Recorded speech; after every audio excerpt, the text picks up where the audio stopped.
Kenapa nasib seseorang itu tidak berubah? Karena hidupnya tidak berubah. Kita ingin mendapatkan hasil yang berbeda, tapi kita selalu melakukan hal yang sama tiap hari. Itu namanya mengejar angin menangkap bayangan. Bahasa Indonesianya, ngimpi. Orang sukses dan orang gagal sama-sama punya waktu 24 jam. Yang membedakannya adalah orang sukses memanfaatkan waktu 24 jamnya itu, sedangkan orang gagal menyia-nyiakan 24 jamnya itu.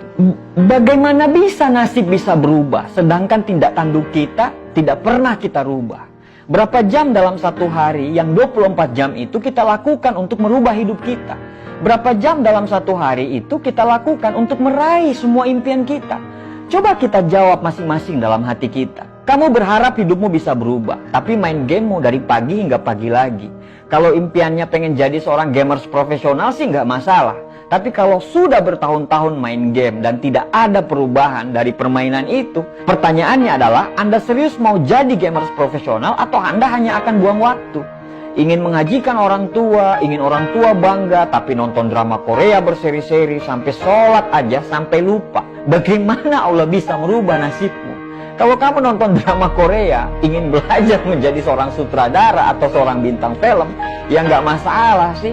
Tapi kalau nonton drama Korea hanya sekedar berhayal supaya mendapatkan pasangan seperti artis drama Korea, terus apa yang mau diharapin? Bukannya nggak boleh loh ya. Boleh dan sangat boleh, tapi jangan sampai overdosis. Karena begini, kamu sibuk nonton TV, tapi di sisi lain banyak anak muda yang menghabiskan waktunya untuk baca buku.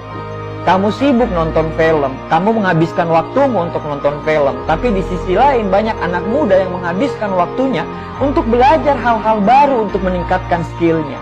Kamu sibuk main game, tapi di sisi lain banyak anak muda sudah merencanakan hidupnya. Kamu sibuk pakai smartphone kamu untuk buka Instagram, kepoin artis-artis yang berantem supaya dibilang update. Padahal makin lihat artis yang cantik, ya dirimu makin insecure.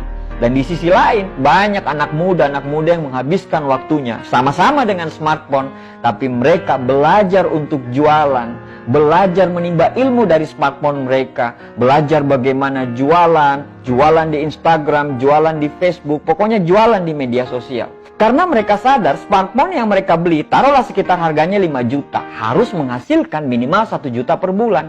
Sehingga smartphone mereka itu benar-benar bermanfaat dan menghasilkan. Pertanyaannya, smartphone-mu harganya berapa dan sudah berapa yang dihasilkan dari smartphone itu? Kalau smartphone-mu smartphone mahal dan cuma dibelikan dari orang tua, tidak menghasilkan apa-apa, berarti smartphone-mu doang yang smart. Pemiliknya, wallahu alam.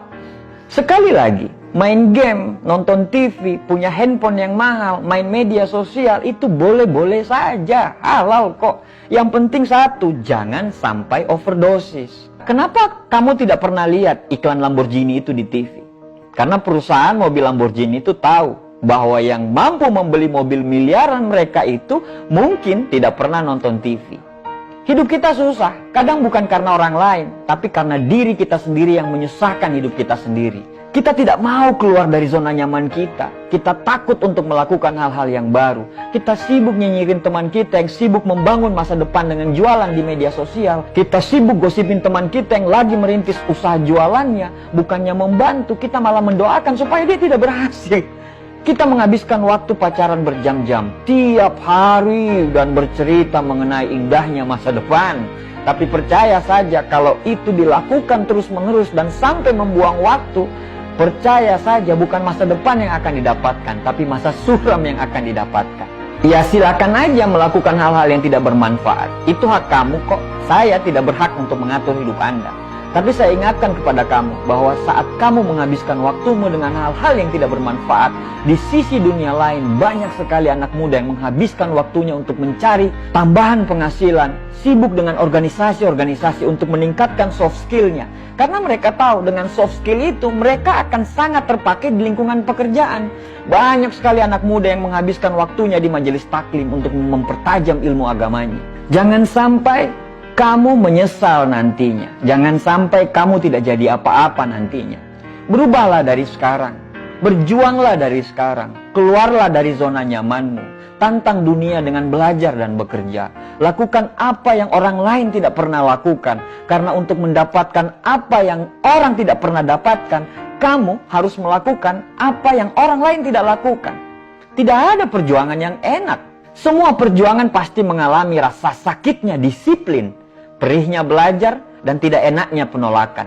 Tidak ada hal yang luar biasa bisa didapatkan dengan tindakan yang biasa-biasa saja. Tidak ada pelangi bila tidak ada hujan dan badai. Tidak ada bintang bila tidak ada gelapnya malam. Hidup itu pilihan. Kamu mau memilih untuk menjadi orang yang biasa-biasa saja, atau kamu memilih untuk menjadi orang yang luar biasa. Itu tergantung dari pilihan kamu sendiri. Sebelum terlambat, kamu harus menyadari bahwa mulai besok kamu harus menjadi orang baru. Menjadi orang dengan versi terbaik dari dirimu sendiri. Tidak perlu kita melihat orang lain. Kita cukup menaklukkan diri kita sendiri. Tiap hari harus jauh lebih baik dari hari yang kemarin. List semua kegiatan-kegiatan yang kurang bermanfaat dalam hidupmu. Mulai besok tinggalkan satu persatu. Dan insya Allah 1 tahun Anda lakukan ini, kamu akan menjadi orang yang berbeda.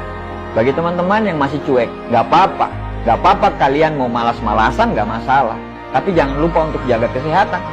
Karena bila sekarang kamu tidak mau bekerja keras, saat masa tuamu nanti kamu akan dipaksa untuk bekerja keras karena kemalasanmu di masa muda. Hidup itu pilihan, mau memilih menjadi orang yang luar biasa atau menjadi orang yang biasa-biasa saja. Semua di tangan kita masing-masing. Terima kasih.